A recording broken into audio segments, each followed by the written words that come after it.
Hello everyone. आप सभी का हमारे इस YouTube channel Shubham Khadka virtual classroom पे स्वागत है। जैसा कि लास्ट क्लास के अंदर हमने क्लास 12th के chapter first relation and function की एक्सरसाइज 1.2 देख रहे थे और एक्सरसाइज 1.2 देखते हुए लास्ट क्लास में हमने इसके 3 क्वेश्चंस किए थे। क्वेश्चन नंबर 3, क्वेश्चन नंबर 4 और क्वेश्चन नंबर 5। इससे पहले की क्लास के अंदर हम 2 क्वेश्चन कर चुके थे, क्वेश्चन नंबर 1 एंड 2। तो इसका मतलब टोटल हम 5 क्वेश्चंस कर चुके हैं। आपकी एक्सरसाइज 1.2 के अंदर टोटल 12 क्वेश्चंस हैं। बाकी बचे हुए क्वेश्चंस हम आज की क्लास के अंदर करने की क्या करेंगे, कोशिश करेंगे। ये हमारा चैप्टर फर्स्ट के ऊपर 15 लेक्चर है। इससे पहले हम 14 लेक्चर कवर कर चुके हैं। तो किसी स्टूडेंट अगर कोई पहली बार आया है तो वो पहले की वीडियोस देखते हुए आज की क्लास में पहुंचे। आज की क्लास आपको बड़ी आसानी के साथ समझ में आएगी। इसके साथ यदि किसी स्टूडेंट ने अभी तक हमारे चैनल को सब्सक्राइब नहीं किया है तो हमारे चैनल को क्या करें, सब्सक्राइब करें और अपने फ्रेंड्स के पास शेयर करने की क्या करें, कोशिश करें। तो शुरू करते हैं भाई आज की हमारी क्लास। देखो इधर सामने ना, हम ठीक उसी प्रकार से जैसे स्कूल के अंदर एनसीईआरटी करवाई जाती है ठीक वैसे ही करवा रहे हैं। एक एक एक्सरसाइज का दिया गया क्वेश्चंस, उसके अंदर दिया गया हर एक एग्जांपल, हर एक डेफिनेशन, ठीक वैसे ही करवा रहे हैं जैसे स्कूल के अंदर प्रॉपर करवाया जाता है, प्रॉपर वे में। और कंप्लीट करवाएंगे, ऐसे नहीं कि आपको 1-2 टॉपिक करवा दिया फिर आपको किसी प्रकार का आपसे चार्ज लेंगे, ऐसा बिल्कुल नहीं होगा। जो बच्चे हमारे साथ शुरू से जुड़े हुए हैं उनको पता भी है, हम बिल्कुल सिक्वेंस से चल रहे हैं और आपको कंप्लीट सिलेबस करवा रहे हैं। हमारी फिजिक्स की क्लास और केमिस्ट्री की क्लासेस भी आती हैं तो आप वो भी देख सकते हैं। ठीक है भाई, तो देखो आगे, ये आपका चैप्टर फर्स्ट है, रिलेशन एंड फंक्शन। और ठीक है, एनसीईआरटी से ही कॉपी पेस्ट किया गया है ना। ये जो पीपीटी बनाई गई है एनसीईआरटी से ही बनाई गई है। आपके पास बुक्स हैं तो आप बुक्स ओपन करके देख सकते हैं ना। एक्सरसाइज 1.2, इसका ये क्वेश्चन नंबर फर्स्ट था। ये क्वेश्चन नंबर फर्स्ट हम कंप्लीट कर चुके हैं। ये क्वेश्चन नंबर 2 के 5 पार्ट दिए हुए थे, पांचों के पांचों पार्ट मैंने कंप्लीट करवाए थे, ये हम कंप्लीट कर चुके हैं। ये क्वेश्चन नंबर 3 था जिसमें को हमने कल की क्लास में किया था। मेरे अकॉर्डिंग एग्जाम में क्वेश्चन नंबर 3, क्वेश्चन नंबर 4 और क्वेश्चन नंबर 5 में पेपर में पूछे जाने की पॉसिबिलिटी सबसे अधिक है, क्योंकि ये कुछ स्पेशल टाइप ऑफ फंक्शन है जिसमें greatest integer function, modulus function and signum function है। ये पूछना चाहता है कि ये फंक्शन 1-1 होते हैं या फिर ऑन टू होते हैं या नहीं होते। तो मेरे अकॉर्डिंग ये तीनों ही क्वेश्चन इंपॉर्टेंट है, क्वेश्चन नंबर 3, क्वेश्चन नंबर 4 और क्वेश्चन नंबर 5। यदि किसी स्टूडेंट ने ये नहीं देखी तो पहले देखे है ना, फिर आए। मैंने बताया था ये तीनों जो फंक्शन है ये 11th क्लास के अंदर दिए गए हैं, ग्रेटेस्ट इंटीजर, मॉड्यूलस और सिग्नम फंक्शन। वहां पे इनके ग्राफ भी समझाए जा चुके हैं। हालांकि मैंने यहाँ पे भी आपको पूरा फिर से समझाने की कोशिश की थी। तो ये जो फंक्शन था ये तो ग्रेटेस्ट इंटीजर फंक्शन था। ये जो फंक्शन था अगला क्वेश्चन नंबर 4, ये मॉड्यूलस फंक्शन था। और अगला जो फंक्शन था ये सिग्नम फंक्शन था। तो सिग्नम फंक्शन का ग्राफ कैसे बनता है, उसको किस प्रकार से डिफाइन किया जाता है, वो 1-1 होता है या 1-1 नहीं होता है, ये हमने कल की क्लास के अंदर देखा था। आज की जो हमारी क्लास स्टार्ट होती है वो स्टार्ट होती है क्वेश्चन नंबर 6 से। कहां से स्टार्ट होती है? क्वेश्चन नंबर 6 से। इससे पहले की वीडियो देखते हुए ही आज तक पहुंचे, क्योंकि आज की क्लास में पहुंचे, क्योंकि ऐसा बिल्कुल नहीं है कि मैथ्स के अंदर कंटिन्यूटी तो बहुत ही इंपॉर्टेंट है। क्योंकि ऐसा नहीं है कि आज की क्लास आपको यहाँ से मैं शुभ बताने लगूँ और यहाँ से समझ में आ जाए। हो सकता है आपको थोड़ी बहुत समझ में भी आ जाए, लेकिन आपको पूरी तभी समझ में आएगी जब फर्स्ट वीडियो से देखते हुए यहाँ तक आएंगे। इसलिए कंटिन्यूटी बनाएं और डेली के डेली काम करने की कोशिश करें, डेली वीडियो देखने की क्या करें, कोशिश करें। तो ठीक है भाई, शुरू करते हैं ना।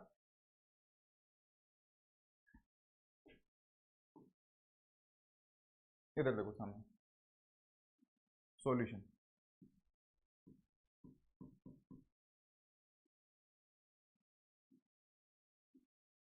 देखो ये क्या कहना चाहता है, ये ऐसे कहना चाहता है कि आप एक सेट ए लो। मैंने कहा बिल्कुल एक सेट ए ले लेते हैं। उसके अंदर कौन सा लेना है एलिमेंट, 1 2 3। मैंने कहा बिल्कुल एक सेट ए लेना है। आपको प्रॉपर दिखाई दे रहा है, लैंग्वेज वगैरह में सबको कोई इश्यू नहीं है, वीडियो क्वालिटी में कोई इश्यू नहीं है ना। आप अगर कोई इश्यू हो किसी प्रकार का तो आप कमेंट बॉक्स हमारा ओपन रहता है, उसके अंदर बताएं आप हमें ना।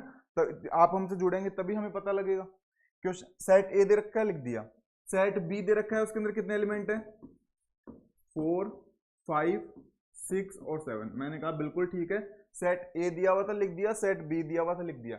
वो बोलता है कि एक फंक्शन ऐसा है, बोल अभी तक तो फंक्शन की आप हमेशा सेट बिल्डर रूप में लिखते थे फंक्शन को हमेशा। अभी तक तो फंक्शन हमने जितने भी देखे थे वो सारे सेट बिल्डर रूप में थे। तो बुक वाला बोलता है कुछ जरूरी थोड़ी ना है कि फंक्शन को सेट बिल्डर रूप में लिखा जाए, फंक्शन को हम रोस्टर रूप में भी लिख सकते हैं। तो बुक वाले ने इस बार क्या किया, फंक्शन को रोस्टर रूप में लिख दिया। मैंने कहा ये तो बहुत ही अच्छा काम कर दिया। फंक्शन को कौन सी फॉर्म में लिख दिया, रोस्टर फॉर्म में। अब अगर किसी बच्चे को ये नहीं पता कि रोस्टर फॉर्म और सेट बिल्डर फॉर्म क्या होती है। हालांकि ये क्लास 11th में डिटेल के अंदर है रोस्टर फॉर्म और सेट बिल्डर फॉर्म, फिर भी अगर किसी बच्चे को नहीं पता है तो पहली बात तो ये सेट को रिप्रेजेंट करने की दो फॉर्म होती हैं, एक रोस्टर फॉर्म और एक कौन सी, set builder form. Class 11th के अंदर ये पूरा दिया हुआ है, आप प्लेलिस्ट में जाएं, वहां पे मैंने रोस्टर फॉर्म और सेट बिल्डर फॉर्म पूरी समझा रखी है, आप वहां से देख लें। ठीक है भाई, आगे देखो। बोलते ठीक है, बोला फंक्शन को आपने कौन से फॉर्म में लिख दिया, रोस्टर फॉर्म में। बोला पूछना क्या चाहता है, F11 है या नहीं है, शो डेट F इज 11। तो बुक वाला पूछना चाहता है क्या आपका जो फंक्शन है वो 11 फंक्शन होता है या नहीं होता है। तो पहली बात तो किसी भी एग्जांपल को या क्वेश्चन को करने से पहले हमें 11 की डेफिनेशन तो आनी चाहिए। तो 11 की डेफिनेशन मैं बता चुका हूं कि कौन सा फंक्शन 11 होता है और कौन सा फंक्शन 11 नहीं होता है, तो 11 की डेफिनेशन आनी चाहिए। इधर देखो सामने, तो मैंने कहा अभी चेक कर देते हैं। सेट हमेशा वैसे तो करली ब्रैकेट के अंदर ही बनाए जाते हैं, लेकिन जब हम रिलेशन और फंक्शन पढ़ते हैं तो सेट को इस प्रकार से बनाते हैं। जनरली हम सेट को हमेशा करली ब्रैकेट के अंदर ही लिखते हैं जैसे कि लिखा हुआ है, लेकिन रिलेशन और फंक्शन को पढ़ते समय सेट को इस प्रकार से बना लिया जाता है ताकि हम उनका एरो डायग्राम आसानी से बना सकें। तो बोलते सेट ए के अंदर 3 एलिमेंट लेने हैं, मैंने कहा बिल्कुल 3 एलिमेंट लेने हैं, बिल्कुल 3 एलिमेंट ले लिए। बोलते सेट बी के अंदर 4 एलिमेंट लेने हैं, 4 5 6 एंड 7, 4 5 6 और 7। बोलता है कि ए से बी पर सेट बनाना है, ए से बी पर क्या बनाना है, फंक्शन। ए से बी पे फंक्शन बनाना है, तो मैंने कहा ये लो, ए से बी पे क्या बना देंगे, फंक्शन बना देंगे। बोलता है इतनी बात तो कोई भी बता दे, मजे की बात तो तब है कि इनको तीर से मिला के बताओ। बोले तीर से ये कौन सा एलिमेंट किससे मिलेगा, मुझे कैसे पता लगेगा। बोले इन ऑर्डर्ड पेयर को ध्यान से देखो, ये ऑर्डर्ड पेयर बोलता है कि 1 तीर से मिलेगा किसके साथ, 4 के साथ, 2 किससे मिलेगा, 5 से, और 3 किससे मिलेगा। तो बना दिया ऐसा। तो आपको ये क्लियर है नहीं है कि ये फंक्शन 1 1 फंक्शन है। क्या एक एलिमेंट की एक इमेज आ रही है, नहीं आ रही, 1 की इमेज कितनी आ रही है, 4, 2 की इमेज कितनी आ रही है, 5, 3 की इमेज कितनी आ रही है, 6। सब एलिमेंट्स की सब इमेज आ रही है, और इमेज भी कैसी आ रही है, अलग अलग आ रही है। यानी कि f अगर मैं 1 निकालता हूं तो मेरा उत्तर आता है 4, f अगर मैं 2 निकालता हूं तो मेरा उत्तर आता है 5, और अगर मैं f3 निकालने की कोशिश करता हूं तो मेरा उत्तर कितना आता है। तो तीनों एलिमेंट्स के आंसर अलग अलग आ रहे हैं, यानी कि यूनिक इमेज आ रही है। और जब एलिमेंट्स की यूनिक इमेज आती है तो वो फंक्शन कौन सा फंक्शन कहलाता है, 1 1 फंक्शन कहलाता है। तो from this arrow diagram it is clear that this given function is 1 1 function. ये फंक्शन हमारा कैसा होगा, 1 1 फंक्शन होगा। बोलते इतनी बात तो समझ में आती है। बोलते मुझे एक चीज बताओ, बुक वाले ने हालांकि पूछा नहीं कि ये फंक्शन ऑन टू है या नहीं है, हम खुद से देख लेते हैं। पूछा नहीं है बुक वाले ने कि ये ऑन टू है नहीं है, हम खुद से देख लेते हैं। क्या ये फंक्शन ऑन टू फंक्शन है क्या, बताओ कमेंट बॉक्स में। सभी जितने भी बच्चे हमारी वीडियोस देख रहे हैं सभी बताओ कि क्या ये फंक्शन ऑन टू फंक्शन है क्या। जितने भी बच्चे वीडियो देख रहे हैं एक बार कमेंट बॉक्स में सभी बताएं क्या ये फंक्शन ऑन टू फंक्शन है या नहीं है। ये फंक्शन ऑन टू फंक्शन नहीं है, क्यों। ऑन टू फंक्शन होने के लिए रेंज और कोडोमेन सेम होनी चाहिए। तो कोडोमेन के अंदर तो एलिमेंट जाएंगे 4 5 6 और 7, 4 एलिमेंट, जबकि रेंज के अंदर 3 ही एलिमेंट जाएंगे 4 5 और 6।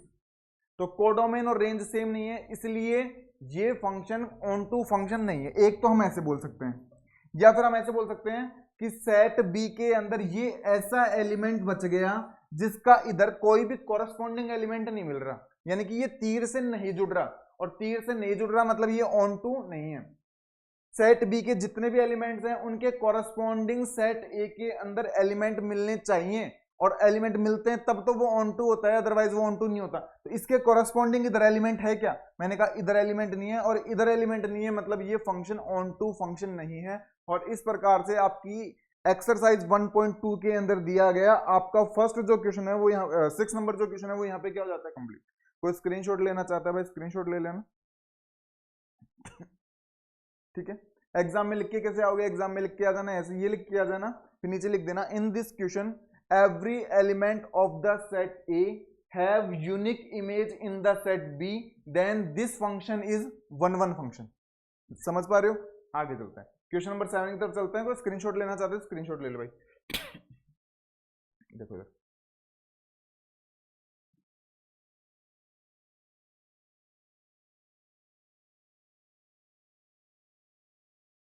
क्वेश्चन नंबर 7 देखो, सॉल्यूशन। क्वेश्चन नंबर 7 में पहली बात तो उसने 2 पार्ट दिए हैं, ठीक है, कोई दिक्कत नहीं है। दो क्वेश्चन पूछे हैं, पहले फर्स्ट कर लेते हैं। फर्स्ट में बोलता है कि एक फंक्शन बनाओ रियल नंबर के सेट से रियल नंबर के सेट पे।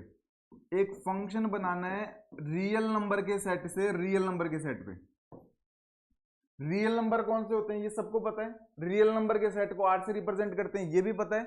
नेचुरल नंबर के सेट को n से रिप्रेजेंट करते हैं। इंटीजर्स के सेट को z से रिप्रेजेंट करते हैं। होल नंबर के सेट को w से रिप्रेजेंट करते हैं, ये सबको क्लियर है। फिर भी अगर किसी को क्लियर नहीं है तो क्लास 11th के चैप्टर फर्स्ट के अंदर मैं बता चुका हूं। रियल नंबर के सेट को r से, होल नंबर के सेट को w से, इंटीजर्स के सेट को z से, रैशनल नंबर के सेट को q से, नेचुरल नंबर के सेट को n से क्या करते हैं रिप्रेजेंट। नेचुरल नंबर कौन से होते हैं, रियल नंबर कौन से होते हैं, ये आपको पता ही होना चाहिए। नहीं पता है तो क्लास 11th की प्लेलिस्ट में जाके देख लेना भाई, है ना। अब इधर चलो, बोलते 2 चीज बताई होनी चाहिए। फंक्शन किस प्रकार से डिफाइंड है ये भी पता होना चाहिए। मैंने कहा ये लो, फंक्शन इस प्रकार से डिफाइंड है। किस प्रकार से, इस प्रकार से fx is equal to 3 minus 4x, इस प्रकार से फंक्शन डिफाइंड है। मैंने कहा कोई दिक्कत नहीं है। बोलते पूछना क्या चाहता है, पूछना चाहता है क्या आपका फंक्शन 1 1 है या नहीं है, क्या आपका फंक्शन ऑन टू है या नहीं है, और बाइजेक्टिव है या नहीं है। 1 1 ऑन टू और बाइजेक्टिव, क्या पूछना चाहता है, 1 1 ऑन टू और बाइजेक्टिव। मैंने कहा कोई दिक्कत नहीं है, 1 1 ऑन टू और बाइजेक्टिव। बोलते अभी चेक करके बता देते हैं कि हमारा फंक्शन 1 1 है या नहीं है, ऑन टू है या नहीं है, बाइजेक्टिव है या फिर नहीं है। बोलते कैसे बनाओगे, मैंने कहा वही तरीका एरो डायग्राम वाला। सबसे बेस्ट तरीका है समझने के लिए, आपकी बुक्स के अंदर इनको जो सोल्व किया गया है वो इस प्रकार से सोल्व किया गया है। fx1 बराबर क्या लेके चलते हैं, fx2, fx1 बराबर fx2 लेके चलते हैं, और आगे कैसे भी जुगाड़ लगा के x1 बराबर क्या लाने की कोशिश करते हैं, x2। अगर हम ये लेके चलें और अगर ऐसा ले आए तो हमारा फंक्शन क्या हो जाता है, 1 1 फंक्शन हो जाता है। इस तरीके से आपको मैं भी बता सकता हूं कि हम fx1 बराबर fx2 लेके चलें और x1 बराबर x2 ले आए तो हमारा फंक्शन क्या हो जाता है, 1 1 फंक्शन हो जाता है। और ये एरो डायग्राम वगैरह बनाने की कोई जरूरत नहीं है। लेकिन इस प्रकार से आप 1 1 प्रूफ करना तो समझ जाएंगे, लेकिन 1 1 का रियल में मीनिंग नहीं समझ पाएंगे कि 1 1 रियल में होता क्या है। एरो डायग्राम ही आपको विजुअल रिप्रेजेंटेशन देता है। ये तरीका आप पेपर में ऐसे करके आते हैं तो बिल्कुल गलत नहीं है। एरो डायग्राम से करके आते हैं तो पहली बात तो ये बिल्कुल भी गलत नहीं है। इस तरीके से भी मैं आपको बता दूंगा, लेकिन एक बार मेरे अकॉर्डिंग सबसे बेस्ट तरीका यही है। आप यूजी क्लासेस में, पीजी क्लासेस में आगे जाएंगे तो आप जरूर से मुझे याद करेंगे कि 1 1 का हमें रियल मीनिंग पता है, ऑन टू फंक्शन क्या होता है हमें पता है। आप जो बच्चे इस तरीके से करते हैं, आपके साथी दोस्त इस तरीके से जो 1 1 ऑन टू करते हैं, आप उनसे पूछ के देख लेना, मैक्सिमम बच्चों को 1 1 और ऑन टू का रियल मीनिंग पता ही नहीं है। हाँ, वो एग्जाम में हो सकता है पूरा करके आएंगे 1 1 को और उनके नंबर भी पूरे मिलेंगे 1 1 को, क्योंकि उनको पता है fx1 बराबर fx2 लेके चलना है, x1 बराबर क्या ले आना है, x2। जैसे कि इस बार fx1 कितना है, 3 माइनस 4x1, तो fx1 तो ये हो गया हमारा, और fx2 कितना हो जाएगा, 3 माइनस 4x2, इतना हो जाएगा। फिर क्या करेंगे, 3 से 3 कैंसिल हो जाएगा, माइनस से माइनस कैंसिल हो जाएगा, 4 से क्या हो जाएगा, 4 कैंसिल हो जाएगा, तो हमारा x1 बराबर क्या आ जाएगा, x2। तो मतलब हम fx1 बराबर क्या लेके चले थे, fx2, और x1 बराबर क्या आ गया, x2। इसका मतलब हमारा फंक्शन कैसा फंक्शन हो गया, 1 1।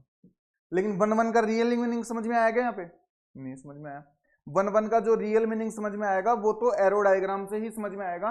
और रियल मीनिंग बोलता क्या, एक एलिमेंट डालने पर एक इमेज आए, अलग एलिमेंट डालने पर दूसरी इमेज आए, दोनों इमेज यूनिक इमेज होनी चाहिए। दोनों इमेज कैसे होनी चाहिए, यूनिक इमेज। यूनिक का मतलब दोनों अलग अलग एलिमेंट होने चाहिए, दोनों आंसर कैसे होने चाहिए, अलग अलग। मैं भी और बता देता हूं,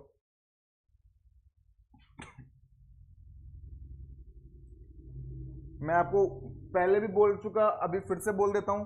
जिस बच्चे को set, relation, function, limit, continuity और डिफरेंशिएबिलिटी, ये 6 टॉपिक पे आपकी कमांड अच्छी है, आपने चीजों को रटा नहीं है, आपने चीजों को समझा है, तो मैथ्स के अंदर आपका इंटरेस्ट बढ़ेगा और आप आगे जाके मैथ्स के अंदर ही अपना करियर बनाने की सोचेंगे अगर आपने इन चीजों को रटा नहीं है। तो अगर शुरुआत में ही आपने अपनी जो बेस होता है उसमें रटना शुरू कर दिया तो मैथ्स आपके लिए बोरिंग हो जाएगी, आपको चीजें समझ में नहीं आएंगी, फिर आप दूसरी सब्जेक्ट की तरफ जाएंगे। Otherwise mathematics an interesting subject, ठीक है भैया ना। देखो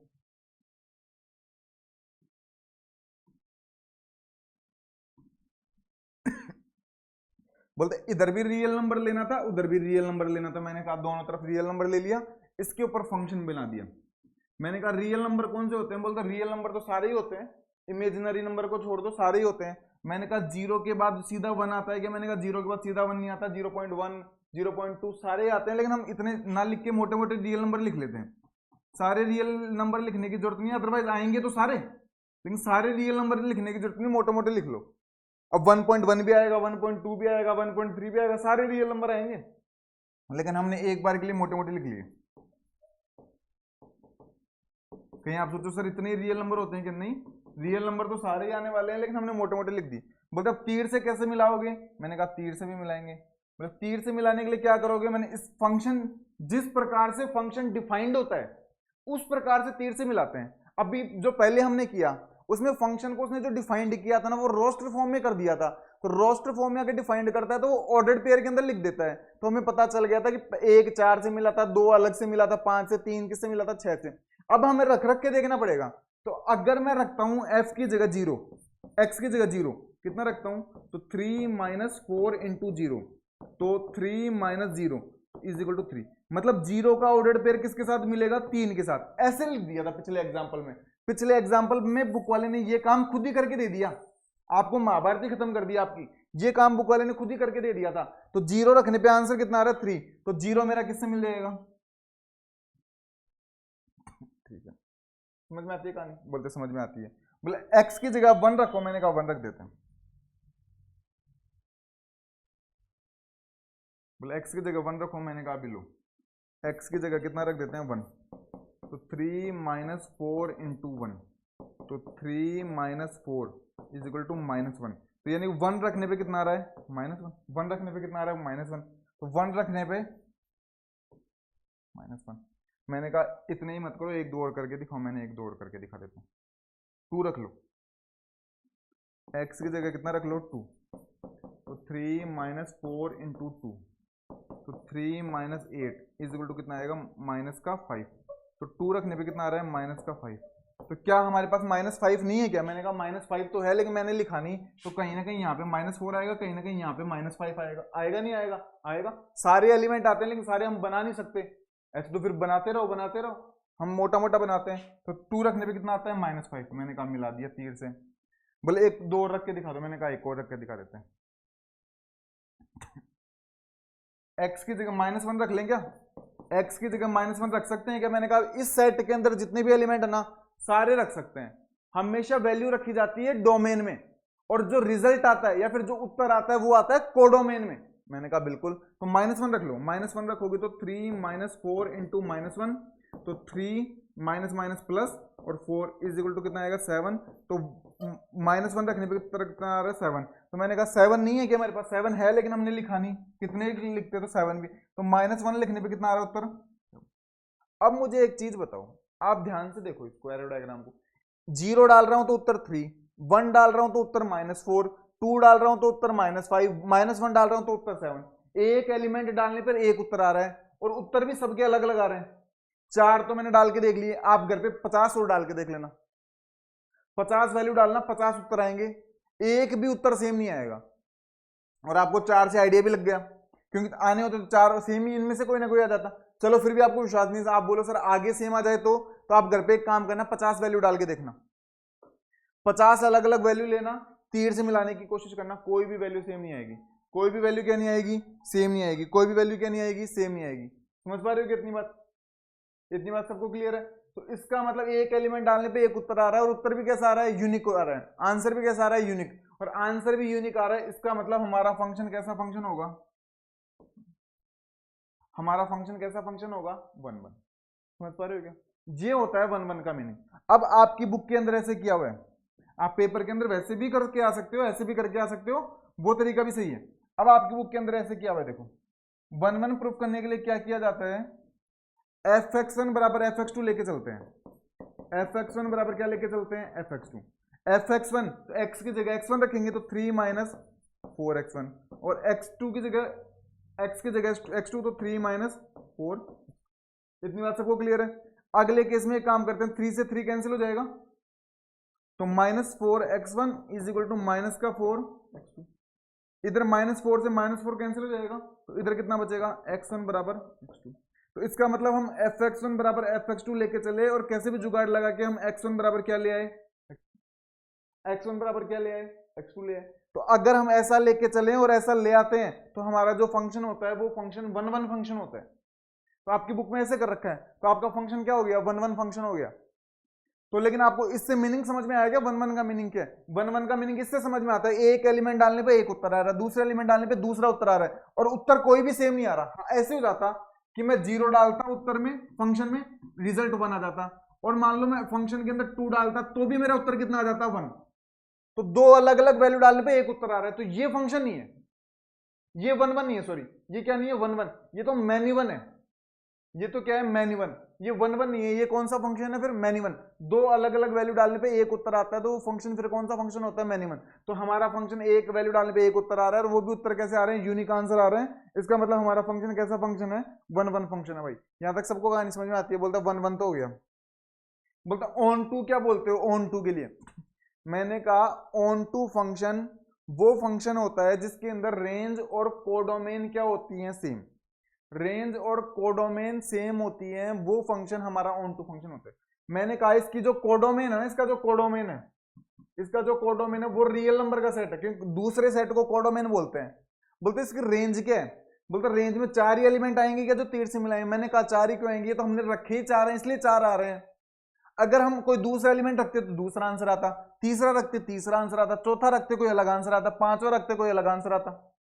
तो रखते जाते यहाँ पे अलग अलग आंसर आते जाते ना, तो कोई एलिमेंट इधर का छूटता गया सारे। जैसे इधर रख से कोई एलिमेंट रखता उसका अलग आंसर आता, इधर से कोई दूसरा रखता दूसरा आंसर आता, तीसरा रखता तीसरा कोई आंसर आता, चौथा रखता चौथा कोई आंसर आता, पांचवा कोई रखता पांचवा आंसर आता, छठा कोई रखता छठवा आंसर आता। और कोई भी एलिमेंट सेम नहीं आता, अलग अलग आते। तो इसकी जो रेंज बनती ना, इसकी जो रेंज बनती उसके अंदर भी सारे एलिमेंट आ जाते, और सारे एलिमेंट आ जाते मतलब रेंज के अंदर कौन सा एलिमेंट आ जाता, सेट आ जाता, रियल नंबर का सेट आ जाता। रेंज के अंदर भी कौन सा सेट आ जाता, रियल नंबर का। तो इसका कोडोमेन और इसकी रेंज क्या हो गई, सेम। और जिस फंक्शन की कोडोमेन और रेंज सेम हो जाती है वो फंक्शन हमारा फिर कौन सा फंक्शन कहलाता है, ऑन टू फंक्शन कहलाता है। वो फंक्शन फिर हमारा कौन सा फंक्शन कहलाता है, ऑन टू फंक्शन कहलाता है। तो हमारा फंक्शन वन वन फंक्शन भी हो गया, और हमारा फंक्शन क्या हो गया, ऑन टू फंक्शन। एग्जाम में कैसे लिख के आओगे ऑन टू के लिए, in this example, in this question there are corresponding elements of every element of codomain. Codomain के प्रत्येक एलिमेंट के लिए इधर कोई ना कोई कॉरस्पॉन्डिंग एलिमेंट जरूर है। आप पूछो कि -3 के लिए कॉरस्पॉन्डिंग एलिमेंट क्या है, -3 उधर कौन से तीर से मिलेगा। तो मैंने कहा मुझे इस प्रकार से पता लगा लो, एफ एक्स की वैल्यू -3 आनी चाहिए आपकी। तो मैंने कहा -3, 3 माइनस 4x, इतनी बात समझ में आती है। इसको सोल्व कर लो, तो 4x को तो इधर ले जाओ और -3 को उधर ले जाओ, तो इधर 4x आएगा प्लस का, -3 उधर जाएगा, वो भी किसको जाएगा, प्लस का। तो x बराबर कितना आएगा, 6/4। तो x बराबर कितना आ जाएगा, 3/2, और x बराबर कितना आ जाएगा, 1.5। तो ये जो 3 है ना, ये 1.5 से मिलेगा, और 1.5 हम इसके अंदर मिलेगा नहीं मिलेगा, मैंने कहा जरूर मिलेगा। तो हर एक एलिमेंट के लिए हमें इधर कॉरस्पॉन्डिंग एलिमेंट मिल रहा है, और हर एक एलिमेंट के लिए इधर कॉरस्पॉन्डिंग एलिमेंट अगर मिलता है तो वो फंक्शन हमारा ऑन टू फंक्शन होता है। और आपका फंक्शन कैसा फंक्शन है, ऑन टू फंक्शन। मैंने कहा समझ में आ गया, मैंने कहा बिल्कुल समझ। अब बात आती है बाइजेक्टिव क्या होता है। तो वो फंक्शन बाइजेक्टिव फंक्शन होता है जो वन वन भी होता है और साथ में कैसा होता है, ऑन टू। ये फंक्शन आपका वन वन भी है और आपका कैसा है, ऑन टू भी है। इसका मतलब ये फंक्शन आपका बाइजेक्टिव फंक्शन भी होगा। समझ पा रहे हो। तो इस प्रकार से आपका पार्ट फर्स्ट यहाँ पे क्या हो जाता है, ये फंक्शन हमारा वन वन भी है, साथ में हमारा ऑन टू भी है, इसलिए ये फंक्शन हमारा कैसा होगा, बाइजेक्टिव होगा। यहाँ तक सबको क्लियर है। चलते हैं भाई पार्ट सेकंड की तरफ। देखो स्क्रीनशॉट लेना चाहते हो स्क्रीनशॉट ले लो ना भाई, कोई स्क्रीनशॉट लेना चाहते हैं स्क्रीनशॉट ले लो। पार्ट 2 की तरफ चलते हैं। अब चलो भाई पार्ट 2 की तरफ, है ना।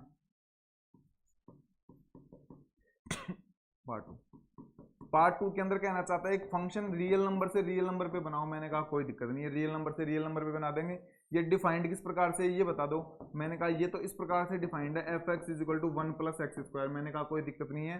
पूछना क्या चाहता है, पूछना वही चाहता है क्या ये 1 1 है, क्या ये ऑन टू है, और क्या ये बाइजेक्टिव है। मैंने कहा कोई दिक्कत नहीं है, तीनों बता देंगे। बोलते क्या करोगे, मैंने कहा वही एरो डायग्राम बनाएंगे। तो इधर तो रियल नंबर लेना है, मैंने कहा बिल्कुल। इधर भी क्या लेना है, रियल नंबर लेना है, बिल्कुल। रियल नंबर 0 1 2 3 इतने ही होते हैं कि, मैंने कहा इतने ही नहीं होते, लेकिन हम ज्यादा बनाएं कहाँ से, हमारे पास जगह ही नहीं है। बनाना चाहो तो और बना लेना। मैंने कहा इधर क्या लेने, इधर भी रियल नंबर लेने हैं। मैंने कहा रियल नंबर इतने होते हैं कि इधर इधर भी इतने नहीं होते, वो और इधर भी बहुत सारे होते हैं। इन दोनों के ऊपर फंक्शन क्या करना है, डिफाइन। मैंने कहा मिलाएं कैसे, मिलाओगे तो जो दिया हुआ है उसके अकॉर्डिंग मिलाओगे। मैंने कहा इसके अकॉर्डिंग मिलाएंगे। बोलते ठीक है मिलाओ। तो मैंने कहा एक काम करते हैं, 0 रख ले पहले।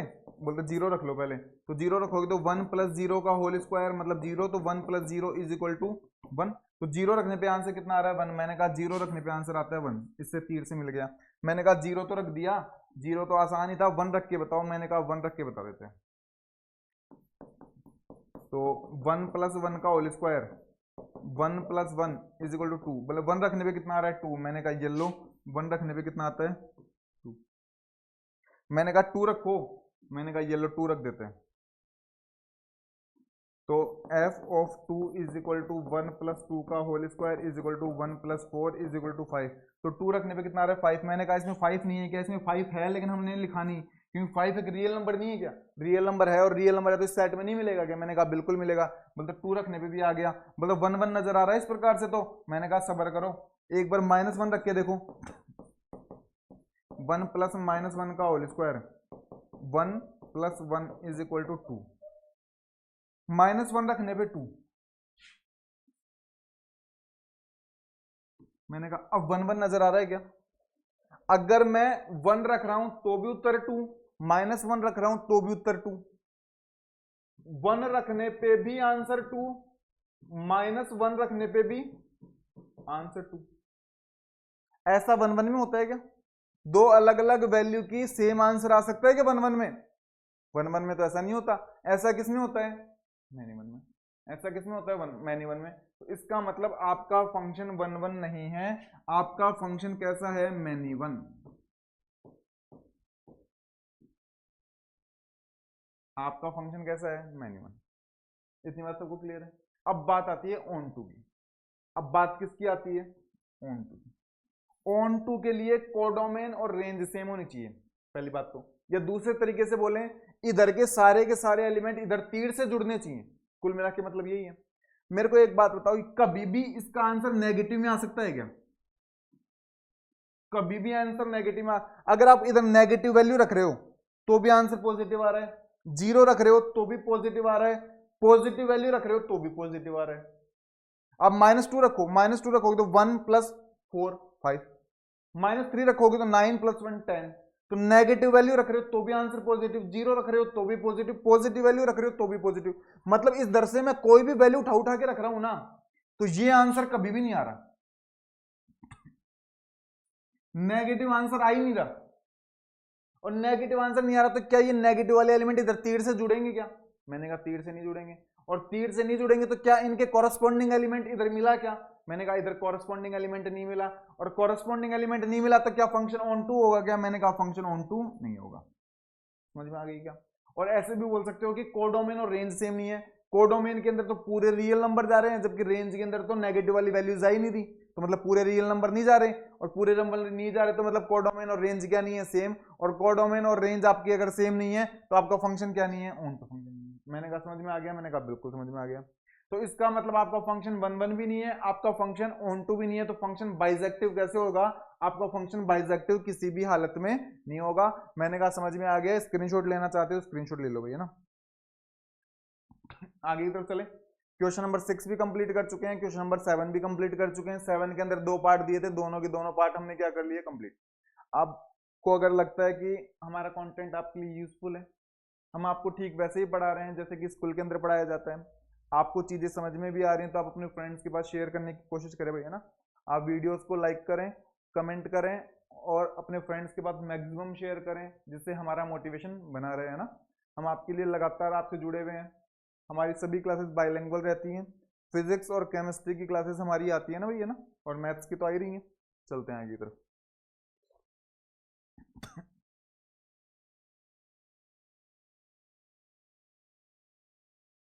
इधर देखो सॉल्यूशन, सॉल्यूशन एक सेकंड है ना, ठीक है शुरू करते हैं भाई, 1 मिनट में ना।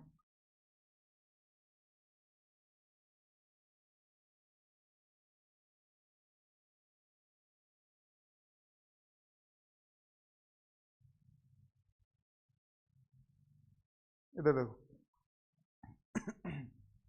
सॉल्यूशन।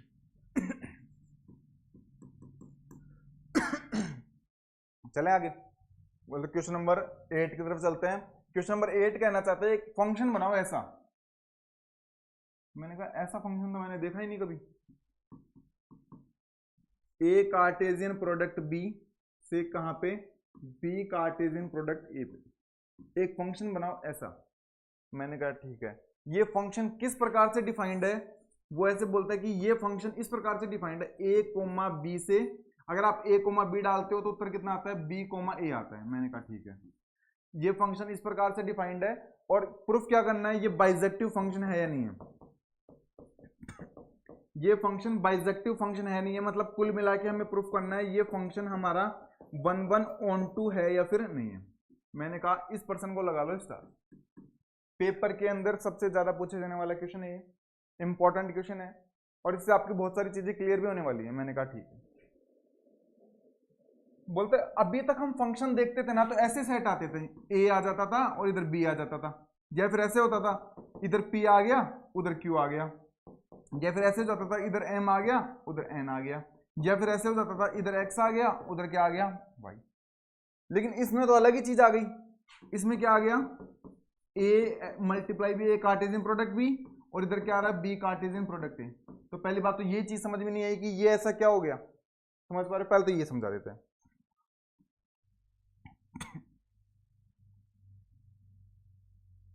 मैंने कहा फंक्शन बनाने के लिए इधर एक सेट आना चाहिए और उधर एक सेट आना चाहिए, यही तो होता है। इधर एक सेट आना चाहिए उधर एक सेट आना चाहिए। सेट कोई भी हो सकता है, इधर रियल नंबर का जाए उधर नेचुरल नंबर का जाए, कोई भी सेट हो सकता है ना, बस एक इधर सेट आना चाहिए एक उधर सेट आना चाहिए। मैंने कहा ठीक, मैं एक काम करता हूं, एक एलिमेंट ए लेता हूं, एक सेट, उसके अंदर मान लो मैंने एक बार के लिए 1 और 2 एलिमेंट ले लिए। क्या ले लिए, 1 और, मान लो एक बार के लिए मैंने एक सेट बी लिया, उसके अंदर एलिमेंट ले लिए 3 और, एक सेट ए लिया उसके अंदर 1 और 2, एक सेट मैंने लिया बी उसके अंदर 3 एंड 4। इन दोनों का मैं करता हूं कार्टेशियन प्रोडक्ट। पहली बात तो कार्टेशियन प्रोडक्ट होता क्या है, आपको ये बात पता होनी चाहिए। कार्टेशियन प्रोडक्ट, दो सेट का कार्टेशियन प्रोडक्ट कैसे किया जाता है, कार्टेशियन प्रोडक्ट क्या होता है आपको पता होना चाहिए। कार्टेशियन प्रोडक्ट भी एक सेट होता है, उसके अंदर जो एलिमेंट जाते हैं वो ऑर्डर्ड पेयर में जाते हैं। Let A and B are two sets and the Cartesian product of these two set are represented as also a set in this elements are in ordered pair form. इसके अंदर जो elements होते हैं वो कौन से फॉर्म के अंदर होते हैं, ऑर्डर्ड पेयर के अंदर। मतलब ये भी एक सेट बनेगा। बोलते हैं एलिमेंट कैसे जाएंगे, मैंने कहा एलिमेंट ऐसे जाएंगे, 1 का पेयर 3 के साथ, 1 का पेयर 4 के साथ, 2 का पेयर 3 के साथ और 2 का पेयर 4 के साथ। याद आएगा कुछ ऐसे 11th क्लास में पढ़ते थे कार्टेशियन प्रोडक्ट कैसे बनाए जाते हैं, नहीं याद आया। क्लास 11th के अंदर मैंने कार्टेशियन प्रोडक्ट की डेफिनेशन, उसके एग्जांपल, उसके क्वेश्चन सब करवाए हैं, प्लेलिस्ट में जाके वहां पे देख लें। तो ये एक सेट हुआ नहीं हुआ, ये एक सेट होता है नहीं होता, ये एक सेट होता है ना। तो कुछ जरूरी है मैं यहाँ पे यही ए सेट लूं, मैं अपनी मर्जी से कुछ भी सेट ले सकता हूं और कुछ भी सेट ले सकता हूं। क्या मैं ए कार्टेशियन प्रोडक्ट बी ले सकता हूं, नहीं ले सकता, क्योंकि ये एक सेट है और यहां पे सेट लिया जाता है, इसलिए मैं ये सेट ले लूं। दिक्कत क्या है, बोलते A B Cartesian product A निकालो, मैंने बी कार्टेशियन प्रोडक्ट ए निकालने में दिक्कत क्या है, इस बार बी के एलिमेंट पहले जाएंगे, जो सेट पहले जाता है उसके एलिमेंट पहले जाते हैं। तो 3 का 1 के साथ, 3 का 2 के साथ, 4 का 1 के साथ और 4 का 2 के साथ। इतनी बात सबको क्लियर है क्या? तो कोई जरूरी है मैं इधर बी सेट ही लूं, हमें सेट ही तो लेने से मतलब है, तो क्या मैं इधर बी कार्टेशियन प्रोडक्ट ए ले सकता हूँ, नहीं ले सकता? मतलब ले सकते हो। तो बुक वाले ने वही किया है, एक बार सेट ले लिया ए कार्टेशियन प्रोडक्ट बी और एक बार सेट ले लिया बी कार्टेशियन प्रोडक्ट। इतनी बात सबको समझ में आ गई क्या? पहली बात तो ये लिखा हुआ क्या था, हमें सेट लेने होते हैं तो कार्टेशियन प्रोडक्ट भी एक सेट होता है, इसलिए हमने क्या ले लिया, सेट ले लिया। इतनी का कहानी सबको क्लियर है? बोलते हैं कहानी सबको क्लियर है। मैंने कहा आगे चलते हैं। तो मतलब हमारा फंक्शन बन गया ये,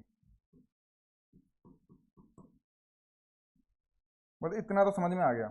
बोलते अब एरो डायग्राम बनाओ, मैंने कहा एरो डायग्राम बना देते हैं। इधर तो आएगा ए कार्टेशियन प्रोडक्ट बी, उधर आएगा बी कार्टेशियन प्रोडक्ट ए, क्योंकि सेट ही है और इन दोनों के ऊपर बनाना है फंक्शन। मैंने कहा ठीक है। ए कार्टेशियन प्रोडक्ट में कितने एलिमेंट जाएंगे, ये जाएंगे 1 3 1 4 2 3 2 4, 1 3 1 4 2 3 और 2 4। मैंने कहा बी कार्टेशियन प्रोडक्ट में क्या जाएंगे, 3 1 3 2 4 1 4 2, 3 1 3 2 4 1 और 4 2। मैंने कहा ये एलिमेंट जाएंगे इसके अंदर, मैंने कहा ये एलिमेंट मैंने कहा ये एलिमेंट जाएंगे इसके अंदर। इतनी बात सबको समझ में आती है? इतनी बात सबको क्लियर है? मैंने कहा ठीक है। एलिमेंट कैसे चलेगा ये? अब बोलते तीर से कैसे मिलाएं, बोलते तीर से मिलाने का तरीका भी बता देते हैं। तीर से मिलाने के लिए जिस प्रकार से फंक्शन डिफाइंड है उसको देखो। वो तीर से मिलाने का तरीका ये रहा। मैंने कहा तीर से मिलाना बताओ, मजे की बात तो वो है, वो तीर से इस प्रकार से मिलाओ। मैंने कहा इस प्रकार से कैसे, अगर ए और बी लेते हो तो उधर तीर से मिलाओ बी और ए से, बी और ए से।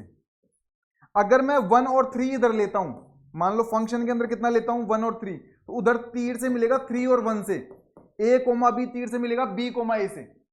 तो अगर मैं फंक्शन के अंदर 1 कोमा 3 डालता हूं तो उधर तीर से किससे मिलेगा, 3 कोमा 1 से। देखो उसने बोला कि फंक्शन इस प्रकार से डिफाइंड है, और जिस प्रकार से फंक्शन डिफाइंड होता है उस प्रकार से तीर से मिलाया जाता है। जिस प्रकार से फंक्शन डिफाइंड होता है उस प्रकार से क्या मिलाते हैं, तीर से। तो 1 कोमा 3 को किससे तीर से मिलाएंगे, 3 कोमा 1 से। 1 कोमा 4 को किससे तीर से मिलाओगे, 4 कोमा 1 से। 2 कोमा 3 को किससे तीर से मिलाओगे, 3 कोमा 2 से। 2 कोमा 4 को किससे तीर से मिलाओगे, 4 कोमा 2 से। मिला दिए तीर से। हमने ये सेट लिए, कोई जरूरी नहीं है आप ये सेट लो, आप अपनी मर्जी से कोई भी 2 सेट लेना, उनका कार्टेशियन प्रोडक्ट करना, फिर इस प्रकार से क्या बनाना, सेट बनाना। इसको ध्यान से देखते हुए एक एलिमेंट का एक उत्तर आ रहा है, नहीं आ रहा, उत्तर भी अलग अलग आ रहे हैं सबके। कोई भी एरो सेम जगह मिल रही है क्या, सेम जगह नहीं मिल रही, और सेम जगह नहीं मिल रही तो आपका फंक्शन कैसा है। इधर का कोई एलिमेंट ऐसा बच रहा है क्या जो तीर से नहीं मिल रहा हो, सारे के सारे एलिमेंट इधर तीर से मिल रहे हैं, सारे के सारे एलिमेंट तीर से मिल रहे हैं, मतलब ऑन टू, मतलब रेंज और कोडोमेन क्या आ रही है, सेम। आपका फंक्शन 1 1 भी है, आपका फंक्शन ऑन टू भी है, इसका मतलब आपका फंक्शन कैसा हो गया, बाइसेक्टिव। जो फंक्शन 1 1 के साथ साथ ऑन टू होता है वो फंक्शन कैसा होता है, बाइसेक्टिव, और आपका फंक्शन कैसा है, बाइसेक्टिव। यहां तक सबको समझ में आता है? तो इस एग्जाम्पल के अंदर मेरे अकॉर्डिंग जो सबसे इंपॉर्टेंट बात थी वो ये थी कि पहली बात तो आपको ये चीज समझ में आया कि ये है क्या, ये कार्टेशियन प्रोडक्ट है, और कार्टेशियन प्रोडक्ट एक सेट ही होता है, इसलिए हम ऐसे सेट ले सकते हैं।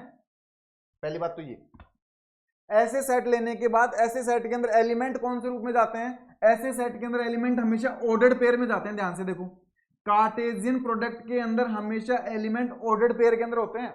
अभी तक हम जितने भी सेट लेते थे उनके अंदर ऐसे एलिमेंट नहीं जाते थे ना, क्योंकि वहां पे कार्टेशियन प्रोडक्ट नहीं थे, और कार्टेशियन प्रोडक्ट ले लेंगे तो एलिमेंट इसी फॉर्म में जाएंगे, इसी फॉर्म में चले गए। इतनी बात सबको क्लियर है? फिर वो बोलता है फंक्शन डिफाइंड किस प्रकार से है, बोलता है फंक्शन इस प्रकार से डिफाइंड है, जिस प्रकार से फंक्शन डिफाइंड होता है उस प्रकार से तीर से मिलता है। अगर बुक वाले ने फंक्शन डिफाइंड नहीं किया तो हम अपनी मर्जी से तीर से नहीं मिला सकते। अगर बुक वाला ने फंक्शन डिफाइंड नहीं किया तो हम अपनी मर्जी से तीर से नहीं मिला सकते। बुक वाला खुद बताता है कि तीर से कैसे मिलेंगे, ये एग्जाम में भी आपको बुक वाला बताएगा। तो बुक वाला बोलता है इसके अकॉर्डिंग तीर से मिलाओ। तो डिफाइंड होने का मतलब यही है कि तीर से कैसे मिला, एरो से कैसे मिलाएं। तो एरो से मिलाने के लिए बुक वाले ने फंक्शन क्या किया है, डिफाइंड। तो इसके अकॉर्डिंग एरो से हमने क्या किया, मिला। कोई जरूरी नहीं है बुक वाला यही हमेशा डिफाइंड करे, बुक वाला अलग तरीके, एक फंक्शन बहुत प्रकार से डिफाइंड किया जा सकता है। समझ पा रहे हो? फिर बुक वाले ने पूछा बाइजेक्टिव फंक्शन है नहीं है। मैंने कहा बाइजेक्टिव फंक्शन बनाने के लिए तो 1 1 बताना पड़ता है, ऑन टू बताना पड़ता है। सारे एलिमेंट की अलग अलग इमेज आ रही है, यूनिक इमेज आ रही है 1 1। एक भी एलिमेंट इधर का बच नहीं रहा, ऑन टू, वन वन भी है, ऑन टू भी है, मतलब कैसा है, बाइजेक्टिव। जो फंक्शन वन वन के साथ साथ ऑन टू भी होता है वो फंक्शन कैसा होता है, बाइजेक्टिव। मैंने ए सेट के अंदर ये एलिमेंट लिए, बी के अंदर ये लिए, कोई भी जरूरी नहीं है आप ए और बी के अंदर यही लो, आप अपनी मर्जी से कोई भी एलिमेंट ले लेना, बना के देख लेना, वन वन के साथ साथ क्या आएगा, ऑन टू आएगा, और आपके सामने क्लियर है कि हमारा फंक्शन कैसा है, बाइजेक्टिव। भाई मेरे अकॉर्डिंग तो इंपॉर्टेंट है, इंपॉर्टेंट लगा लो इसको, स्टार भी लगा लो इसको ना, इसको स्टार लगा लो भाई मेरे अकॉर्डिंग तो है ना, इसके आगे स्टार लगाओ इसको ना। इसके आगे के हम 8 क्वेश्चन तक, 8 नंबर क्वेश्चन तक कर चुके हैं। क्वेश्चन नंबर 9, ये आपका question number 9, question number 10, question number 11 और ये आपका क्वेश्चन नंबर 12, ये हम नेक्स्ट क्लास के अंदर करेंगे। इतना करने के बाद हम लगभग ये चैप्टर कंप्लीट ही कर चुके हैं, बस एक डेफिनेशन और बचेगी, एक दो वो छोटी मोटी और करके फिर ये आपका लगभग चैप्टर फर्स्ट कंप्लीट ही हो चुका है। हर एक एग्जांपल, हर एक क्वेश्चन, हर एक डेफिनेशन, हर एक रिमार्क के साथ कंप्लीट किया है। एक्सरसाइज के भी मैंने हर एक क्वेश्चन करवाए हैं, जैसे ठीक स्कूल के अंदर करवाया जाता है। एक भी क्वेश्चन आपके लिए घर के लिए नहीं दिया है, अगर कभी दिया भी है तो वो सेम वैसा ही दिया है जो यहाँ पे करवाया जा चुका है। ठीक है भाई, तो आज की क्लास हमारी यहाँ पे फिनिश होती है। अभी तक अगर किसी स्टूडेंट ने हमारे चैनल को सब्सक्राइब नहीं किया तो हमारे चैनल को सब्सक्राइब करें। यदि आपको लगता है कि हमारा कंटेंट आपके लिए यूजफुल है, हम आपके लिए लगातार मेहनत कर रहे हैं, आपसे लगातार टाइम से जुड़े हुए हैं, तो हमारी वीडियोस को लाइक करें, कमेंट करें, अपने tuition friends, school friend, colony friends के पास मैक्सिमम शेयर करें। हमारी videos class 11th, class 12th के साथ साथ उन कॉम्पिटेटिव स्टूडेंट्स के लिए इंपॉर्टेंट है जिनके रिलेशन, फंक्शन और सेट जैसे टॉपिक क्या किए गए हैं, इंक्लूड किए गए हैं। हम बिल्कुल एनसीईआरटी को फॉलो कर रहे हैं। साथ ही हमारी सभी क्लासेस कैसे रहती हैं, बाइलिंगुअल रहती हैं। तो आप भाई हमारे साथ मैक्सिमम जुड़ने की क्या करें, कोशिश करें। फिर भी यदि आपको किसी प्रकार का डाउट आता है तो आप हमसे कमेंट बॉक्स में बताएं हमें, हम आपको जरूर जवाब देने की क्या करेंगे, कोशिश करेंगे। ठीक है भाई, आप लगातार हमारे साथ जुड़े रहें, एंड तक हमारे साथ जुड़े रहें। ठीक है भाई, आप सभी छोटे भाई बहनों का धन्यवाद, थैंक यू।